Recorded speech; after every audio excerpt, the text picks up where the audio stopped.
Voz do Brasil.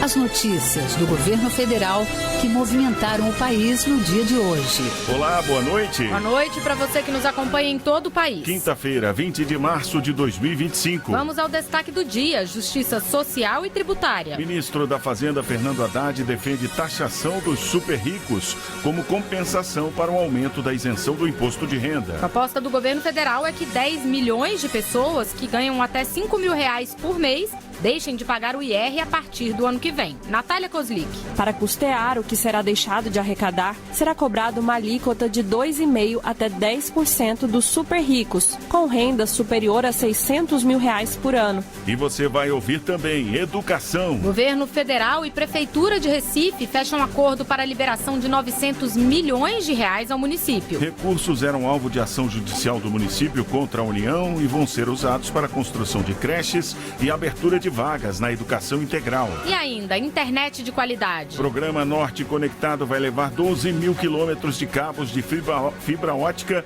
para garantir a conectividade a 59 municípios amazônicos. Serão 8 infovias que passarão por dentro de rios para atender 10 milhões de pessoas. Hoje, na apresentação da Voz do Brasil, Mariana Jungmann e Luciano Seixas. E acompanhe a gente ao vivo, acesse radiogov.ebc.com.br ou o canal Gov na sua TV aberta. Uma medida de justiça social e tributária. Foi assim que o ministro da Fazenda, Fernando Haddad, definiu o projeto de lei que amplia a faixa de isenção do imposto de renda para até R$5 mil por mês. O ministro também destacou que a arrecadação de estados e municípios não será afetada pela medida. As declarações foram dadas nesta quinta-feira no programa Bom Dia Ministro, realizado pela empresa Brasil de Comunicação. A ideia é que a partir de janeiro do ano que vem, mais 10 milhões de brasileiros que ganham até R$5 mil por mês não paguem mais imposto de renda.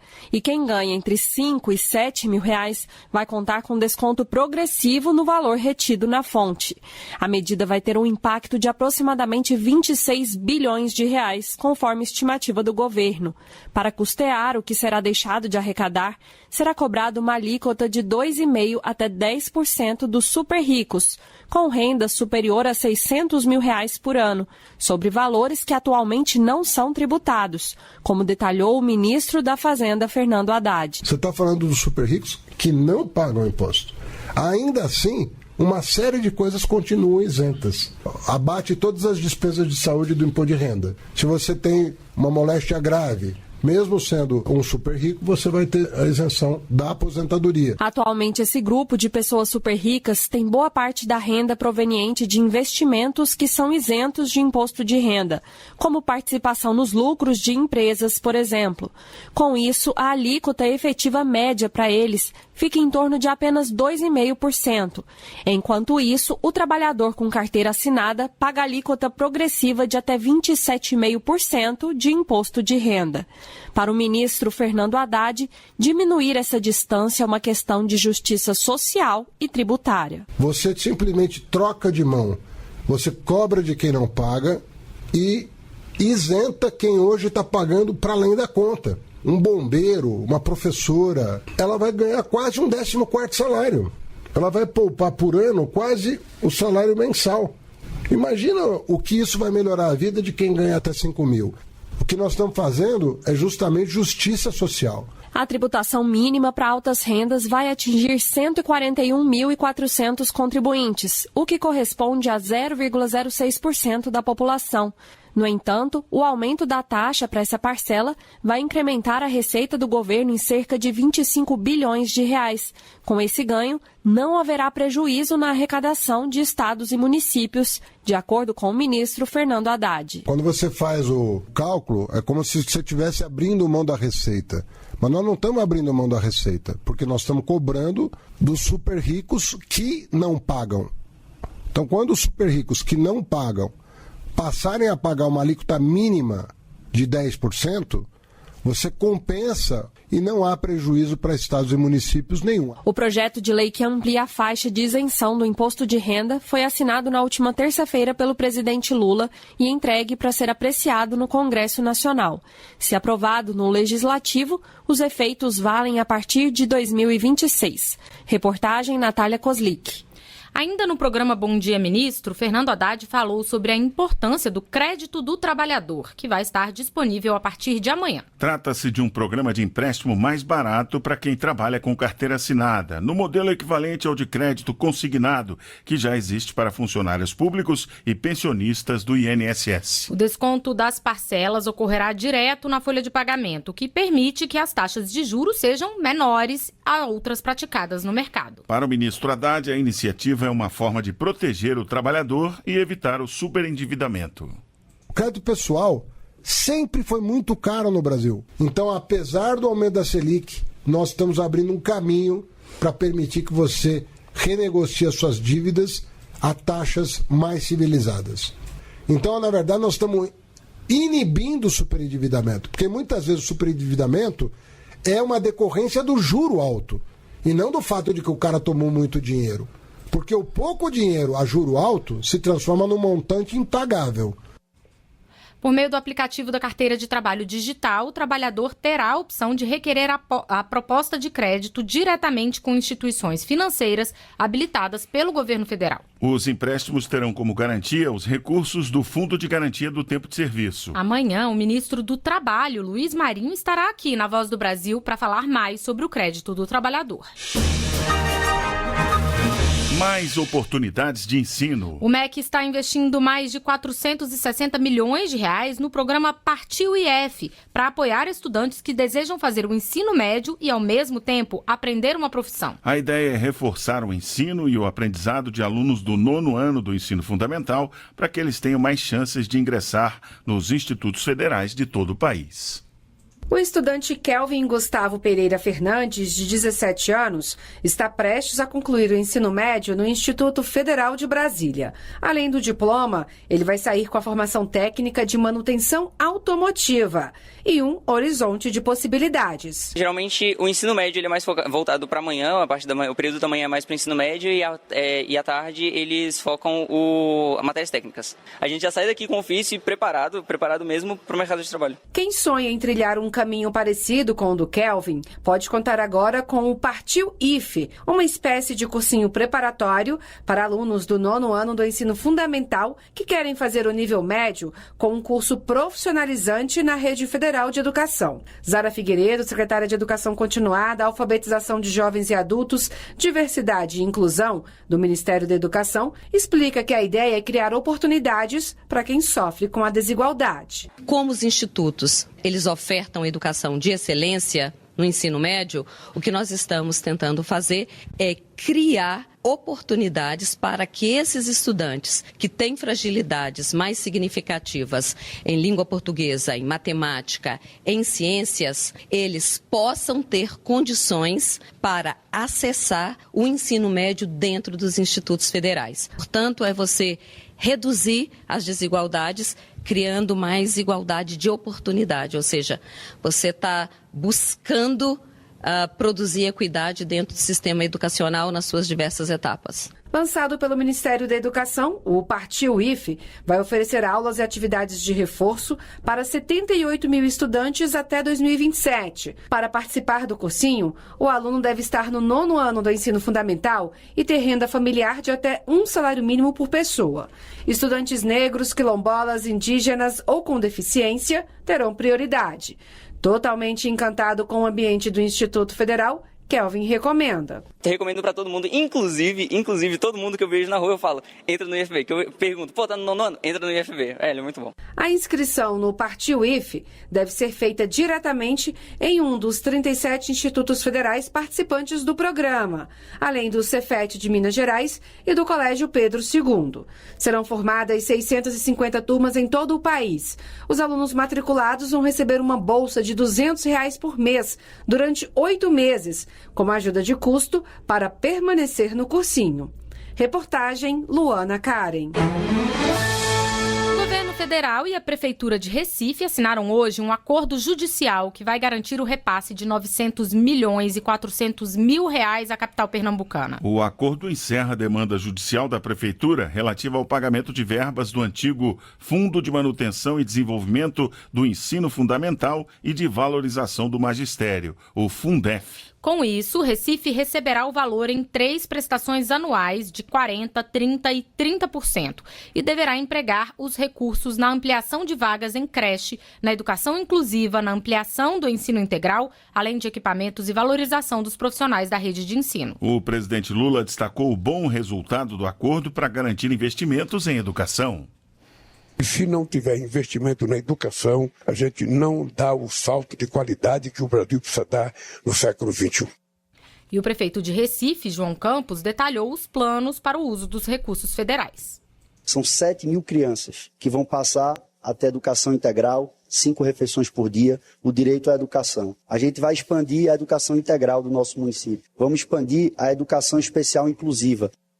O acordo foi firmado com a Advocacia Geral da União e o Ministério da Educação. A aplicação dos recursos pela Prefeitura Municipal de Recife será fiscalizada pelo Tribunal de Contas da União, o Tribunal de Contas do Estado de Pernambuco e a Controladoria Geral da União.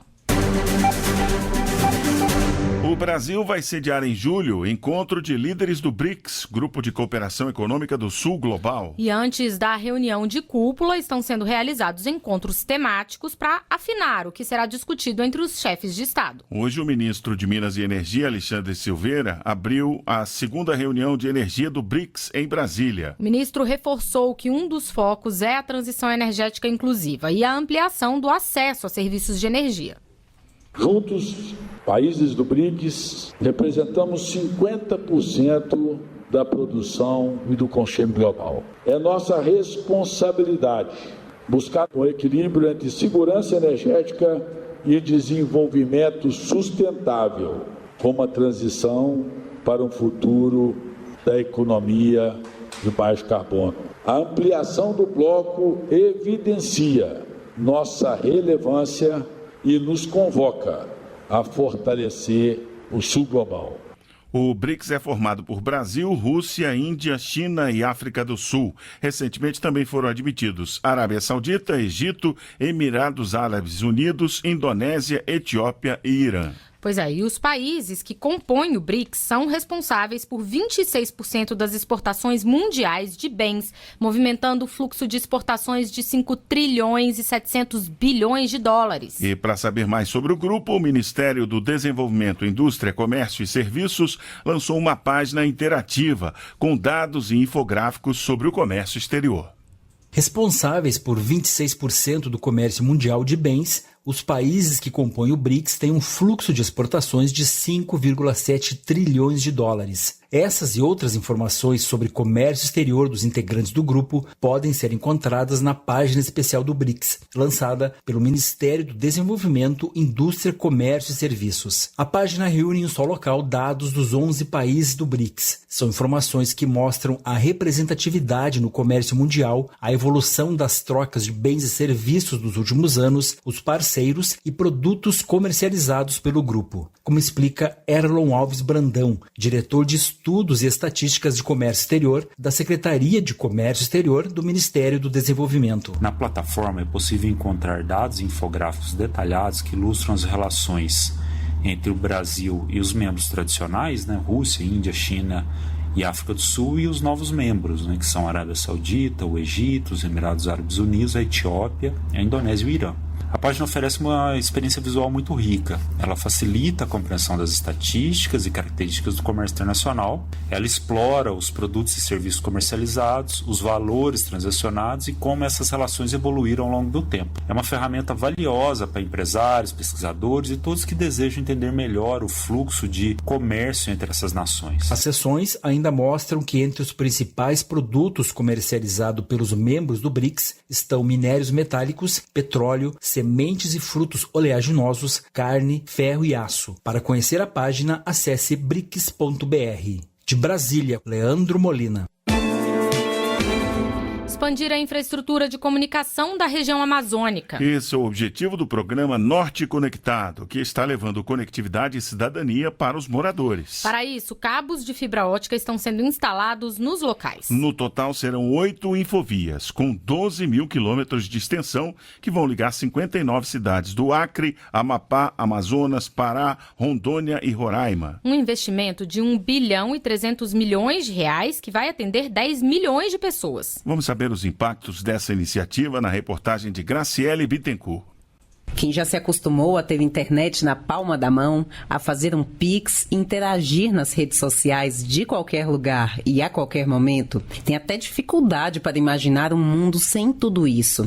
Mas na região norte do Brasil, muitas cidades ainda sofrem com a falta de conectividade, como é o caso dos moradores do município de Alvarães, no Amazonas. Para a comerciante Desirê dos Santos, a falta de internet dificulta o desenvolvimento do seu negócio. Às vezes nós queremos fazer uma compra pela internet e não tem sinal. Às vezes queremos fazer uma venda, é difícil. Para fazer um Pix também fica difícil, né? Fazer, tem que esperar. Voltar o sinal, aí cai principalmente com um tempo, né, chuvoso. Fica péssimo o sinal de internet aqui no nosso município. Para conectar os brasileiros e reduzir as diferenças regionais, o governo federal desenvolve o programa Norte Conectado, que vai levar a internet para 10 milhões de pessoas de 59 municípios, por meio da construção de infovias, conjunto de linhas digitais que permite a troca de informação em tempo real. A conexão com a internet vai permitir que setores como o de saúde possam melhorar o atendimento prestado a pacientes. Estudos e pesquisas desenvolvidos na região também vão ser beneficiados com as infovias. Para a coordenadora da Universidade do Estado do Amazonas, Mônica Dias, ter internet de alta velocidade vai impulsionar o desenvolvimento científico na região norte.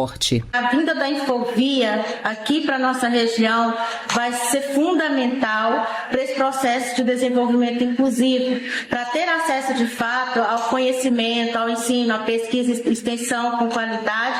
O governo federal inseriu a instalação de redes de internet no novo PAC, o Programa de Aceleração do Crescimento. E para este ano, prevê a implantação da Infovia 2, que ligará Tefé à Atalaia do Norte, no estado do Amazonas. Serão mais de 7 mil quilômetros de fibra ótica submersa nos rios amazônicos. Os testes de funcionamento estão previstos para abril. O ministro das Comunicações, Juscelino Filho, explicou o cronograma de entrega das infovias. Entregamos a Infovia 01 de Santarém até Manaus, a Infovia 03 de Macapá até Belém. Estamos acompanhando a implantação do cabo da Infovia 02, que liga Tefé, no Amazonas, até Tabatinga e Atalaia do Norte, ali já na divisa com a Colômbia, ali com Letícia. É um projeto de integração da região da Pan-Amazônia, a gente vem dialogando inclusive com o governo colombiano, para que de lá a gente possa sair com esse cabo até o Pacífico. Então, estamos chegando com essa Infovia lá.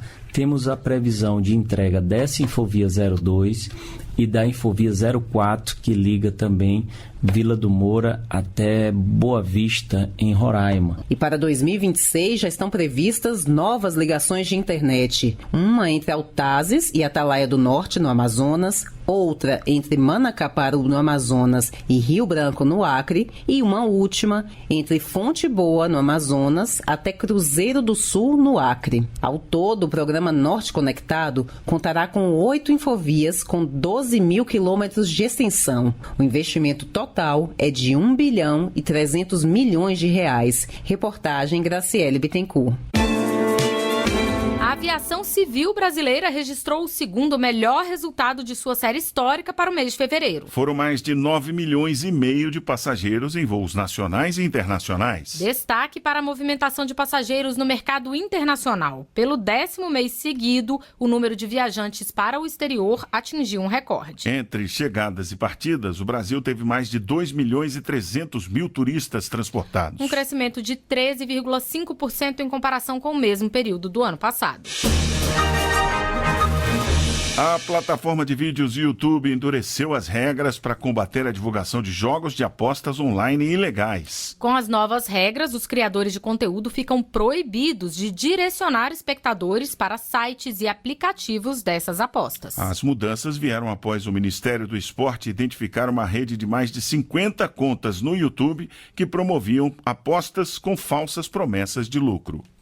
A medida anunciada pela plataforma YouTube é reflexo das denúncias feitas pelo Ministério do Esporte sobre influenciadores digitais que divulgam apostas com promessas de lucro fácil, sem alertar os usuários sobre os riscos envolvidos.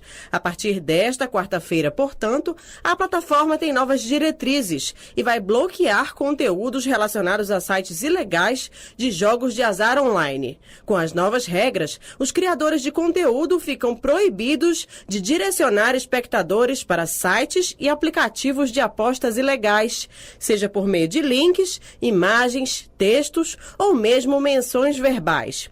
E toda publicidade sobre apostas veiculada no YouTube deve ser vinculada apenas a sites autorizados pelo governo brasileiro, obrigatoriamente hospedados sob o domínio .bet.br. O Ministério do Esporte identificou uma rede de mais de 53 contas e 25 canais no YouTube que promoviam apostas com falsas promessas de lucro, atraindo mais de 100 mil espectadores por transmissão. Os canais já foram denunciados ao Ministério da Justiça, Polícia Federal e ao Supremo Tribunal Federal. Graziela Mendonça para a Voz do Brasil. A cultura brasileira bateu um novo recorde. Em 2024, a captação de recursos pela Lei Rouanet ultrapassou os 3 bilhões de reais, um crescimento de 29% em relação ao ano anterior. E os primeiros meses de 2025 já mostram que esse número pode ser ainda maior. A reportagem é de Caroline Blaut. Criada em 1991, a Lei Rouanet permite que empresas e pessoas físicas direcionem parte do imposto de renda para apoiar projetos culturais. É um incentivo que ajuda a financiar espetáculos, exposições, shows, filmes e diversas manifestações artísticas pelo país. Em 2024, o crescimento atingiu todas as regiões do país. O Norte foi o destaque, com um aumento de 257% desde 2022. No Pará, por exemplo, a captação de recursos culturais cresceu mais de 300%, superando os 60 milhões de reais. E o que levou a esse crescimento? O secretário de Economia Criativa e Fomento Cultural do Ministério da Cultura, Enilton Menezes, explica. Tivemos, de fato, um aumento de base de investidores, um aumento de orçamento no investimento e um aumento de limite dentro da Lei de Diretrizes Orçamentárias, que é o que determina o limite da Lei Rouanet, que no ano passado foi de 3 bilhões de reais. E nós utilizamos todos os recursos que foram determinados pela lei. Então, é um conjunto de ações que traz de volta a credibilidade do sistema. Mas, afinal, como um projeto consegue esse incentivo? Funciona assim. Produtores culturais apresentam suas propostas ao Ministério da Cultura. Se o projeto for aprovado, ele recebe uma autorização para captar recursos junto a empresas e pessoas físicas. Quem apoia recebe incentivos fiscais e, em troca, ajuda a movimentar a cena cultural do país. E para entender como essa capacitação faz diferença na prática, vamos falar de um espetáculo que está em cartaz agora em Brasília. A peça Sangue, uma fábula ácida sobre o fazer artístico e as relações de poder, só foi possível graças ao incentivo da Lei Rouanet. O produtor Kiko Riser conta como o financiamento foi essencial para viabilizar a temporada. A gente tem acessibilidade, tem sessões com libras e audiodescrição e tem em todas as sessões a gente tem um vídeo com libras e um programa em braille. Então, esses recursos foram fundamentais para tudo isso, para que a peça acontecesse, para que a peça circulasse, para que a gente empregasse toda a nossa equipe, que é uma equipe muito grande. E a expectativa para 2025 é ainda mais positiva. A tendência de crescimento continua e novos recordes podem ser registrados. Para se ter uma ideia, só nos 2 primeiros meses deste ano, a captação já superou 134 milhões de reais, um valor muito acima do registrado no mesmo período de 2024. Reportagem Caroline Blaut. Um acordo vai promover a capacitação de profissionais como eletricistas, pedreiros, carpinteiros e maquinistas, seguindo os padrões do setor de construção civil. A parceria entre o governo federal e a Câmara Brasileira da Indústria da Construção vai se concentrar na geração de empregos para pessoas inscritas no Cadastro Único e impulsionar a infraestrutura do país. Essa iniciativa faz parte do Acredita no Primeiro Passo, programa que tem como objetivo promover a autonomia financeira de pessoas do CAD Único por meio do empreendedorismo. E essas foram as notícias do Governo Federal. Uma realização da Secretaria de Comunicação Social da Presidência da República. Com produção da Empresa Brasil de Comunicação. Fique agora com as notícias do Poder Judiciário e do Congresso Nacional. Boa noite. Boa noite para você e até amanhã.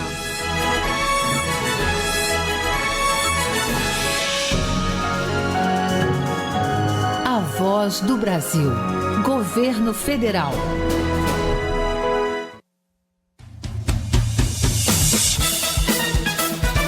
Você vai ouvir agora notícias do Poder Judiciário.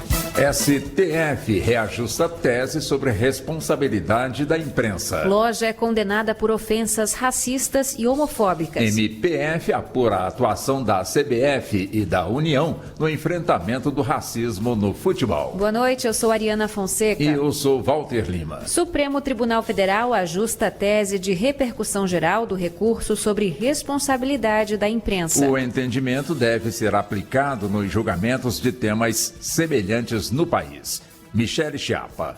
De acordo com a tese reajustada na sessão plenária desta quinta-feira, na hipótese de publicação de entrevista em que o entrevistado atribui falsamente a prática de crime a terceiro, a empresa jornalística somente poderá ser responsabilizada civilmente se comprovada sua má-fé. Na hipótese de entrevistas realizadas e transmitidas ao vivo, fica excluída a responsabilidade do veículo por ato exclusivamente de terceiro, devendo ser assegurado o exercício do direito de resposta em iguais condições, espaços e destaque, sob pena de responsabilidade. Por fim, constatada a falsidade da notícia, deve haver remoção, de ofício ou por notificação da vítima, quando a informação permanecer disponível em plataformas digitais.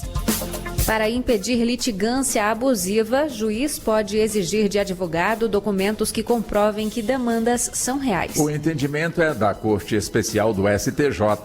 Fátima Uchoa. A tese deve ser observada pelos tribunais de todo o país na análise de casos semelhantes. A litigância abusiva ocorre, por exemplo, quando um advogado usa procurações de clientes, às vezes sem informá-los, para ajuizar grande número de ações sem fundamento contra uma empresa, pretendendo coagi-la a aceitar acordos. Segundo o relator no STJ, ministro Moura Ribeiro, em várias regiões do país tem havido uma avalanche de processos com uso abusivo da advocacia e sem base no legítimo direito de ação. E para o ministro, a possibilidade de o juiz exigir documentos para comprovar o interesse de agir já foi admitida pelo STJ e pelo Supremo Tribunal Federal. Loja é condenada por ofensas racistas e homofóbicas contra empregado. A decisão é da quarta turma do TST, Larice de Paula. Na ação, o empregado disse que foi perseguido, humilhado e discriminado pelo ex-chefe por causa da classe social, raça e orientação sexual. A empresa foi condenada a pagar R$30 mil de dano moral ao trabalhador, mas recorreu. No Tribunal Superior do Trabalho, a quarta turma manteve a indenização após avaliar que o valor é compatível com a lesão causada. TSE confirma mandato de Ana Helena Carvalho Fontes, prefeita de Aquidabã, em Sergipe. Ela era acusada de estar inelegível por ser cunhada socioafetiva do prefeito eleito na cidade em 2016 e 2020, Henrique Amaral. A acusação era de inelegibilidade por terceiro mandato consecutivo de um mesmo grupo familiar. Essa regra proíbe que parentes de até segundo grau exerçam 3 mandatos seguidos no Poder Executivo. Como os avós biológicos de Ana exerceram a guarda da prefeita, o Tribunal Regional Eleitoral de Sergipe entendeu que a relação socioafetiva entre eles e Ana era de pais e filha. Essa relação colocaria Ana como cunhada do prefeito eleito em Aquidabã em 2016 e 2020 e caracterizaria um terceiro mandato consecutivo do mesmo grupo familiar. Mas a relatora do caso no TSE, ministra Isabel Galotti, entendeu que não há motivo para levar em conta a relação socioafetiva no lugar da relação sanguínea. Assim, considerou Ana e o ex-prefeito como parentes de terceiro grau, o que não é proibido pela legislação. O Ministério Público Federal abriu um inquérito para analisar possível omissão da Confederação Brasileira de Futebol no caso de racismo sofrido pelo jogador Luigi do Palmeiras. A investigação foi motivada por uma representação feita pela entidade JusRacial. O MPF solicitou informações ao Ministério do Esporte e à CBF sobre o caso e sobre as declarações do presidente da Conmebol. O prazo de resposta é de 10 dias. Você acompanha outras notícias do Poder Judiciário em 104,7 FM para o Distrito Federal e em torno. Ou pelo canal 1.3 da TV aberta em Brasília. Ouça também pelo TuneIn de qualquer lugar do mundo. E baixe agora o TV Justiça Mais, disponível na loja de aplicativos do seu celular. Uma boa noite. E até amanhã. Notícias do Poder Judiciário, uma produção da Rádio Justiça, Supremo Tribunal Federal.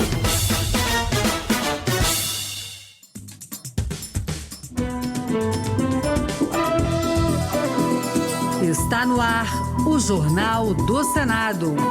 Eu sou Paula Groba. E eu sou Ricardo Nacaoca. E estes são os destaques de hoje do Jornal do Senado, que começa agora. O Congresso aprova o orçamento de 2025. Já está valendo medida que amplia acesso a empréstimo para trabalhadores com carteira assinada. Senado susta a exigência de visto para Austrália, Canadá, Estados Unidos e Japão. Câmara vai analisar medida.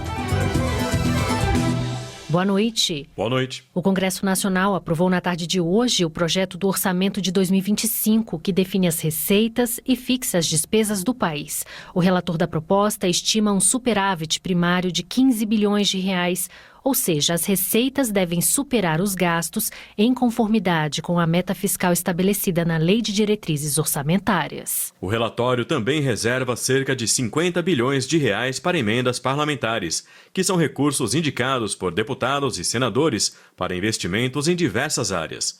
Repórter Alexandre Campos. Analisado em regime de urgência, o parecer do senador Ângelo Coronel, do PSD da Bahia, prevê uma despesa total de 5.889 bilhões de reais, dos quais 1.655 bilhões referem-se ao refinanciamento da dívida pública. Do valor restante, pouco mais de 4 trilhões de reais correspondem aos orçamentos fiscal e da Seguridade Social. Pelo texto, as emendas parlamentares somam 50 bilhões de reais. Ângelo Coronel lembrou que o orçamento contempla o novo salário mínimo de R$ 1.518 e atende quem mais precisa. Os principais programas sociais, Bolsa Família, 160 bilhões, Vale Gás, 3,6 bilhões, Farmácia Popular, 4,2 bilhões, Bolsas da CAPES, 4,2 bilhões, Saúde, 233 bilhões, Educação Pública, 167 bilhões, seguem garantidos porque sabemos que essas políticas impactam diretamente milhões de brasileiros. Ao final da votação, o presidente do Congresso Nacional, o senador Davi Alcolumbre, destacou a aprovação da proposta e o papel do Legislativo na elaboração do orçamento. Temos a compreensão de que o Parlamento tem a peça orçamentária, que é a mais importante do processo legislativo, como fundamental, e é merecido que o Parlamento brasileiro seja um ator importante nesta construção. O projeto do orçamento de 2025 segue para a sanção presidencial. E o Senado aprovou um projeto que vai garantir mais 4 bilhões de reais para obras inacabadas. O dinheiro será liberado por meio das emendas parlamentares. Repórter Érica Christian. Os senadores aprovaram as mudanças feitas pelos deputados ao projeto que vai liberar 4 bilhões e 600 milhões de reais dos restos a pagar dos orçamentos dos últimos anos, retidos por problemas técnicos. O relator, senador Carlos Portinho, do PL do Rio de Janeiro, explicou que a Câmara limitou o pagamento para os anos de 2019 a 2022, já que os valores de 2023 e 2024 poderão ser transferidos sem a necessidade de uma lei. Ele destacou que esse dinheiro é esperado por governadores e prefeitos para concluírem obras já iniciadas. O Brasil não pode ser um cemitério de obras inacabadas. E muitas obras foram interrompidas no meio, quando o governo não prorrogou os decretos, de estendendo o prazo daquela execução daquelas emendas. O líder do governo no Congresso Nacional, senador Randolfo Rodrigues, do PT do Amapá, esclareceu que esse dinheiro não é aumento de gastos. Nós não estamos falando de novas despesas, estamos falando de despesas despesas que já foram empenhadas. Então, sem impacto fiscal nenhum, além do mais, é para ser executado ao longo do tempo. O projeto, que segue para a sanção presidencial, impede a liberação das emendas parlamentares para obras e serviços com indícios de irregularidades. Já está em vigor a medida provisória que amplia o acesso a empréstimos para trabalhadores com carteira assinada. A MP, que começou a valer no dia 12 deste mês, ainda precisa ser aprovada pelo Congresso. Mais detalhes com Marina Dantas. Já está em análise no Congresso Nacional a medida provisória conhecida como Crédito do Trabalhador, que permite o crédito consignado aos trabalhadores do setor privado. Agora, os trabalhadores rurais, domésticos e microempreendedores individuais, os MEIs, poderão solicitar empréstimos com condições mais favoráveis pelo aplicativo da Carteira de Trabalho Digital. O limite imposto de comprometimento da renda é de até 35% do salário recebido para o pagamento das parcelas do empréstimo, com garantia do saldo do FGTS. O desconto das prestações será efetuado diretamente na folha de pagamento pelo e-Social. As instituições devem disponibilizar a modalidade a partir do dia 21 deste mês. No entendimento do advogado trabalhista Caio Buchhorn, apesar de apresentar benefícios como o aumento do consumo interno que impulsiona a atividade econômica, a medida também possui desafios impactantes para os contemplados. Há sim o risco de superendividamento, caso não haja uma educação financeira adequada, um possível aumento da inadimplência, embora ele seja mitigado pela natureza do consignado, e a necessidade de uma regulamentação eficiente, para evitar aqueles abusos, e garantir a proteção do consumidor. A MP, que entrou em vigor dia 12 deste mês e tem validade de 60 dias, deverá ser analisada na Câmara dos Deputados e em seguida no Senado. O senador Esperidião Amin, do PP de Santa Catarina, pediu celeridade na análise de um projeto dele que susta normas impostas recentemente, restringindo a pesca artesanal da tainha em seu estado. O senador enfatizou que a pesca artesanal da tainha é uma tradição importante e um setor econômico significativo para Santa Catarina e que as restrições prejudicam diretamente os trabalhadores locais. O exercício da pesca de tainha artesanal de arrasto, que faz parte da tradição de Santa Catarina, é considerada patrimônio imaterial do Estado por uma lei de 2012 e que foi discriminada nesta portaria, porque é o único estado onde existe limite para isso. Também de Santa Catarina, o senador Jorge Seife, do PL, criticou a decisão do governo de isentar a alíquota de importação para a sardinha em conserva. Segundo ele, a medida é equivocada e traz danos para o pescado nacional. O parlamentar argumentou que o setor de conservas de sardinha do país é moderno, eficiente e competitivo, além de responder, segundo ele, por 75% do faturamento das indústrias de pescados no Brasil. Ele afirmou ainda que apresentou o projeto de decreto legislativo para impedir a isenção na importação do produto. Para Seife, a indústria precisa de condições justas de concorrência e avaliou que a iniciativa do governo trará impacto para o mercado e para a cadeia produtiva brasileira, que sofrerá prejuízos na geração de emprego. O impacto dessa medida vai ser de 25 mil empregos diretos nas indústrias e 42 mil indiretos. 42 mil que são pescadores que pescam exclusivamente sardinella brasiliensis, a sardinha. Se a indústria quebrar, eles não vão ter para quem vender. Se não tiver para quem vender, eles não adiantam pescar, que vai apodrecer o peixe. E aí o produto vai vir lá de fora, como no passado era. O Senado aprovou um projeto que suspende os efeitos de um decreto do Executivo que voltaria com a exigência de visto para turistas da Austrália, do Canadá e dos Estados Unidos a partir de 10 de abril. A proposta busca facilitar a entrada desses visitantes no Brasil para contribuir com o turismo no país. Repórter Alexandre Campos. Em 2019, no início de sua gestão, o ex-presidente Jair Bolsonaro acabou com a exigência de visto para pessoas vindas desses países e também do Japão.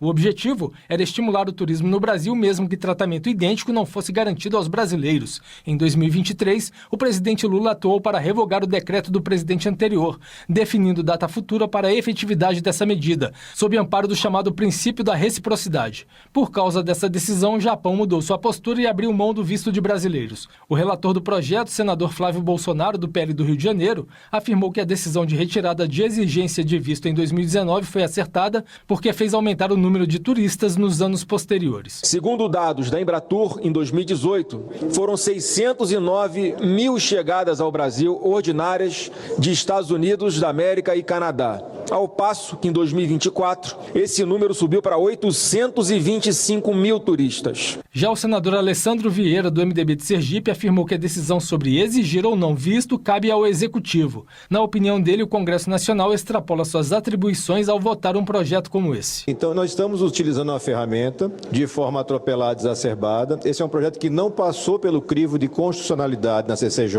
O projeto segue para análise da Câmara dos Deputados.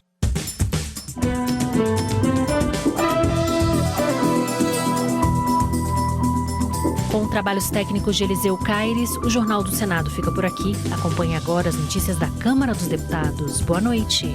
Boa noite e até amanhã.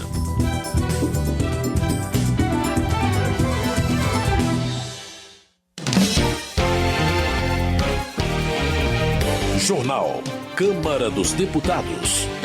Deputados e senadores aprovam texto do orçamento da União deste ano. Novos presidentes de comissões antecipam temas prioritários para 2025. Boa noite. Novo presidente da Comissão de Indústria, Comércio e Serviços se preocupa com a taxa de juros. Já o novo líder da Comissão de Previdência, Assistência Social e Família diz que quer trabalhar com isenção e a favor de quem precisa.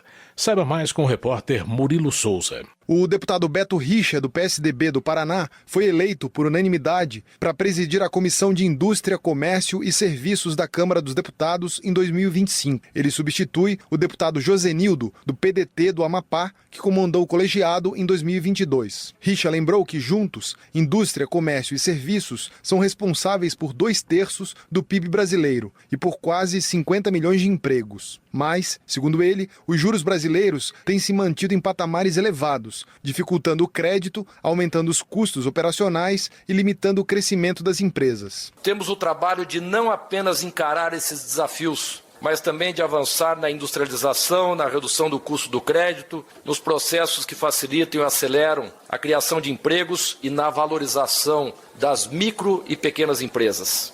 A recuperação e o fortalecimento da nossa base industrial são fundamentais para a criação de um ciclo virtuoso de crescimento. E as micro e pequenas empresas são essenciais nesse contexto, pois criam quase metade dos empregos formais neste país. A elas deve ser dada uma atenção especial, facilitando o acesso ao crédito, a capacitação e a redução da burocracia. Para presidir a Comissão de Previdência, Assistência Social, Infância, Adolescência e Família em 2025, foi eleito também por unanimidade o deputado Rui Carneiro, do Podemos da Paraíba, que substitui o deputado Pastor Eurico, do PL de Pernambuco, no comando do colegiado. Ao tomar posse, Carneiro disse ser uma honra presidir uma comissão que está tão próxima das necessidades dos brasileiros. O meu lado aqui é o lado daquele cidadão ou da cidadã que estão na fila do INSS, dos dependentes químicos que precisam de tratamento, das crianças com microcefalia, enfim, das famílias brasileiras que precisam da nossa ação e do nosso apoio. Ele ressaltou ainda a isenção com que pretende assumir os trabalhos do colegiado. Da Rádio Câmara de Brasília, Murilo Souza. Comissões de Direitos Humanos, de Direitos da Pessoa Idosa e de Direitos das Pessoas com Deficiência elegem novos presidentes. O repórter Antônio Vital acompanhou e tem mais informações. 3 comissões permanentes da Câmara encarregadas de discutir, votar e analisar questões relativas a direitos humanos de pessoas vítimas de abusos, idosos ou com deficiência elegeram seus presidentes para os próximos 2 anos. O deputado Duarte Júnior, do PSB do Maranhão, foi eleito para o comando da Comissão de Defesa dos Direitos das Pessoas com Deficiência. Ao assumir o cargo, Duarte Júnior elencou os principais objetivos da sua gestão. Um deles é negociar com o governo federal a derrubada do veto presidencial ao projeto que dispensava perícia médica periódica para pessoas com deficiência permanente. Outra prioridade é a elaboração do Código Brasileiro de Inclusão, que pretende reunir em um único texto as diversas leis em vigor voltadas para esse público, como a Lei Brasileira de Inclusão, aprovada em 2015. Nós vamos elaborar e entregar o Código Brasileiro de Inclusão, que é a união de todas as leis que já existem, porque existem já muitas leis, e através do Código Brasileiro de Inclusão, a gente vai dar maior fortalecimento, maior visibilidade, maior entendimento a essas legislações, porque de nada adianta aprovar leis, o presidente sancionar, se transformar numa lei, se as pessoas não conhecem. O deputado Raymond, do PT do Rio de Janeiro, foi eleito presidente da Comissão de Direitos Humanos, Minorias e Igualdade Racial. Ele teve 8 votos dos 13 integrantes do colegiado. Ao assumir o cargo, Raymond disse que pretende atuar na construção de políticas públicas em harmonia com o governo federal. Ele anunciou que vai discutir um acordo de procedimento com os membros para evitar o que chamou de estratégia de lacração durante as discussões. A Comissão de Direitos Humanos é tradicional palco de embates entre parlamentares do governo e da oposição. O deputado disse que as divergências são importantes e até bem-vindas, mas não a troca de ofensas. Há uma intolerância possível, a intolerância à fome, a intolerância à desigualdade, sermos intolerantes com a violação de direitos, mas ser intolerante com o pensamento do outro, com o credo do outro, com a raça do outro, com a orientação sexual do outro, com a identidade de gênero do outro, isso é muito ruim. Já a Comissão de Defesa dos Direitos da Pessoa Idosa elegeu como presidente o deputado Zé Silva, do Solidariedade de Minas Gerais. Ao ser eleito, Zé Silva disse que a prioridade de sua gestão será a atenção à qualidade de vida das pessoas idosas, em especial no que diz respeito aos direitos previdenciários. Todo o aprendizado que for possível para fazer dessa comissão aqui essa arena fundamental para garantir às pessoas idosas o direito à inclusão, combater o abandono, a exclusão, a violência, os direitos previdenciários, ao lazer e todo o que é fundamental para as pessoas viverem e viverem felizes. Entre as atribuições das comissões permanentes da Câmara estão analisar projetos de lei, políticas públicas, discutir assuntos relativos às suas áreas de atuação e fiscalizar o Poder Executivo. Da Rádio Câmara de Brasília, Antônio Vital. Pela primeira vez, a Comissão da Mulher será comandada por uma deputada indígena. Conheça as propostas de Célia Chacriabá para 2025. Já na Comissão de Comunicação, o deputado Júlio César Ribeiro diz que quer uma pauta positiva para o setor.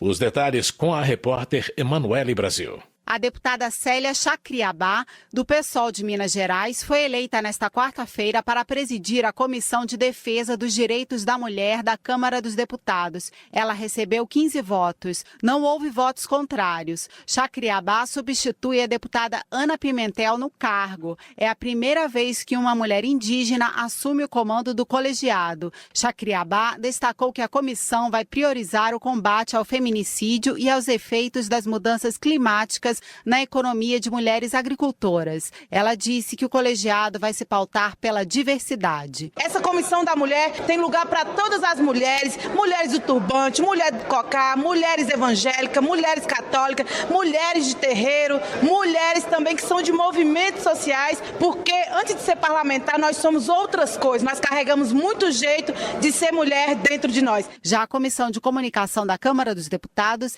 elegeu para presidir seus trabalhos o deputado Júlio César Ribeiro, do Republicanos do Distrito Federal. Ele recebeu 21 votos. O deputado informou que vai ouvir todos os setores vinculados aos trabalhos da comissão. Entre outras funções, o colegiado é responsável por confirmar as concessões de rádio e TV. E sem dúvida alguma, estarei com as portas do meu gabinete aberto ao setor de comunicação, justamente para ouvir as suas demandas, as suas necessidades. Na Comissão de Legislação Participativa, o eleito foi o deputado Fred Costa, do PRD de Minas Gerais. A CLP se diferencia das demais comissões por analisar as sugestões de projetos apresentadas por associações e órgãos de classe, sindicatos e entidades organizadas da sociedade civil, exceto partidos políticos. As sugestões são analisadas pelo colegiado e, se aprovadas, são transformadas em projetos para serem analisados pela Câmara. E essa comissão tem por papel fundamental o fomento da participação da sociedade na elaboração de propostas que possam vir a se tornar lei e também na ampla participação da sociedade civil organizada através das ONGs, das entidades e também de ouvir o cidadão. E é nesse sentido que a gente espera trabalhar de forma a trazer a população cada vez mais para a Câmara dos Deputados e que a gente possa ser uma caixa de ressonância verdadeiramente dos sentimentos da população. Fred Costa informou que a deputada Luísa Erundina, do PSOL de São Paulo, idealizadora da Comissão de Legislação Participativa, será convidada a ser vice-presidente do colegiado, em respeito à sua história e ao seu trabalho. Da Rádio Câmara de Brasília, Emanuele Brasil. Deputado Zé Vitor volta a comandar a Comissão de Saúde. Comissões de Educação e de Ciência e Tecnologia também elegem seus presidentes. Acompanhe os detalhes com o repórter Cláudio Ferreira. A Comissão de Saúde da Câmara dos Deputados elegeu como presidente o deputado Zé Vitor, do PL de Minas Gerais. Ele havia ocupado o cargo no início desta legislatura, em 2023, e retorna para novo mandato de 1 ano. Desta vez, Zé Vitor obteve 35 votos a favor, superando os 31 registrados há 2 anos. Ele falou sobre a expectativa em relação ao novo mandato. Nós temos uma expectativa enorme com o fortalecimento das comissões. Esse é, inclusive, um compromisso do presidente Hugo Mota para que as comissões tenham cada vez mais destaque e, por consequência, responsabilidades. Então, eu espero que a gente tenha essa oportunidade em 2025, além das discussões e das votações, nós caminharmos para soluções. Isso é fundamental. A Comissão de Saúde debate e vota temas relacionados ao Sistema Único de Saúde, campanhas, vigilância epidemiológica, instituições privadas, atividades médicas e paramédicas e patentes de fármacos, entre outros. Já a Comissão de Educação elegeu como presidente o deputado Maurício Carvalho, do União de Rondônia. Foram 26 votos a favor e 2 em branco. Para Carvalho, a educação é mais do que um tema em debate. A educação não é apenas um tema de debate. Ela é o principal caminho para transformar o nosso país. Nosso desafio aqui não é pequeno, mas precisa ser conduzido com compromisso e colaboração. O Brasil precisa de uma educação que funcione na prática, uma educação que valorize os professores, que prepare nossos jovens para o mercado de trabalho. É fundamental garantir que nenhuma criança fique para trás.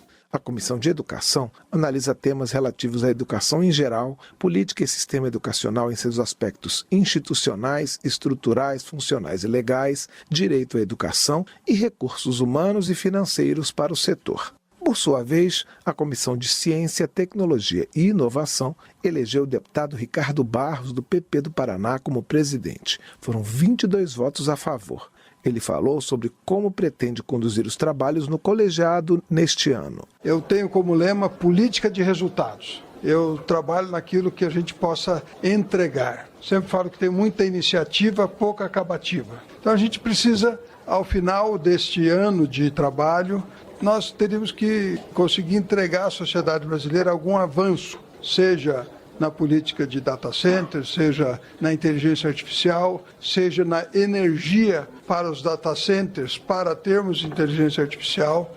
A Comissão de Ciência, Tecnologia e Inovação analisa, entre outros temas, as políticas nacionais de ciência e de tecnologias da informação, a cooperação com outros países e organismos internacionais e o desenvolvimento tecnológico.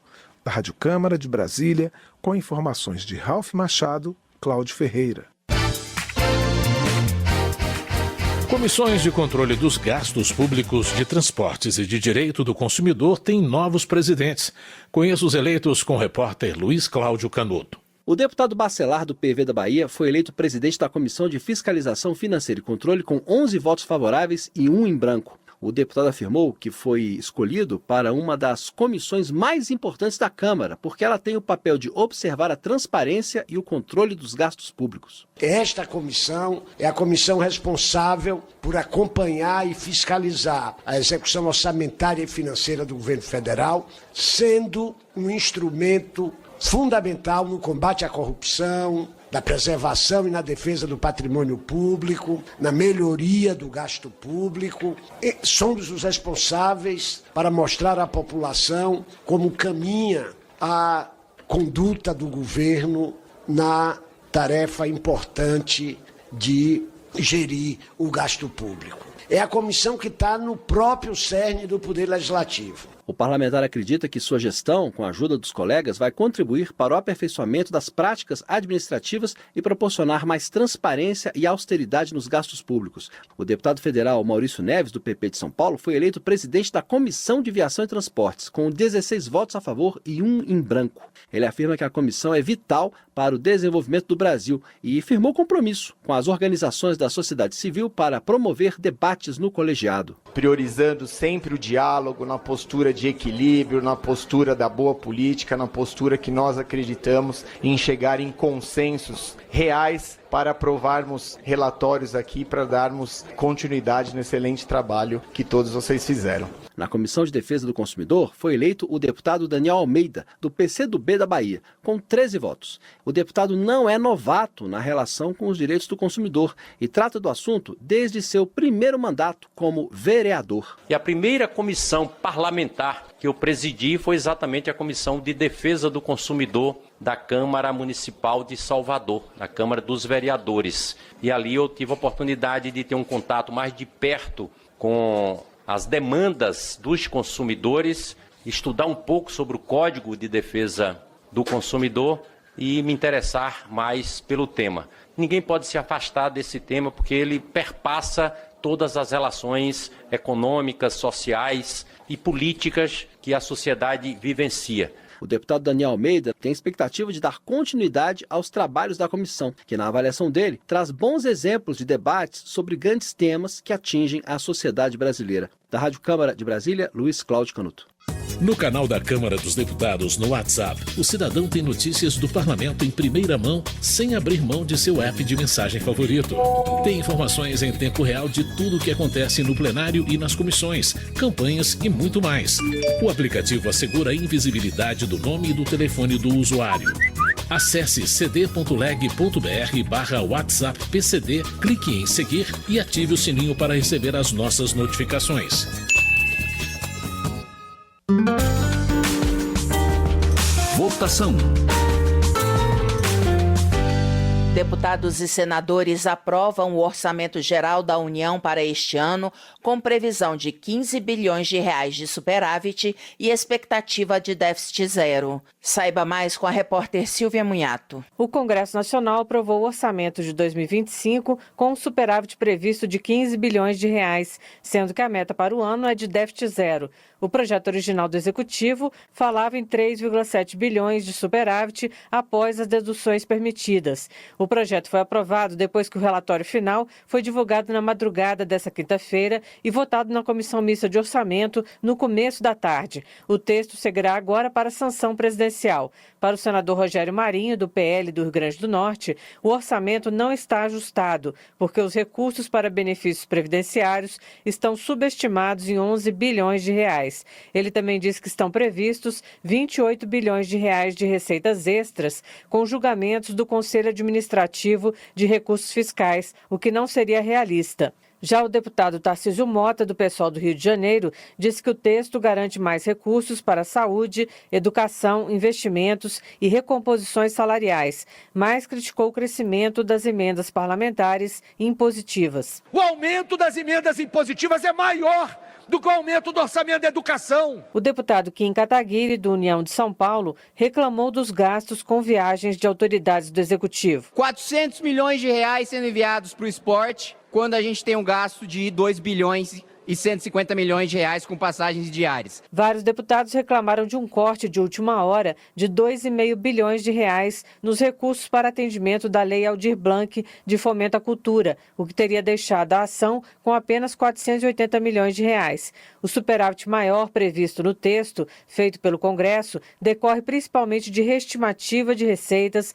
elaborada pela Comissão Mista de Orçamento no ano passado, com um acréscimo de 22,5 bilhões na arrecadação. O valor total da despesa do orçamento de 2025 é de 5,9 trilhões de reais, mas 1,6 trilhão se refere ao refinanciamento da dívida pública. O teto de despesas é de 2,2 trilhões, estipulado pelo arcabouço fiscal. A aplicação mínima em ações e serviços públicos de saúde em 2025, que é de 15% da receita líquida, corresponde a 228 bilhões de reais, mas a proposta aprovada prevê a aplicação de 233 bilhões. No caso das despesas com pessoal, foram acolhidos os ajustes solicitados pelo Executivo, fazendo com que o aumento dessas despesas em 2025 chegue a 27,9 bilhões de reais.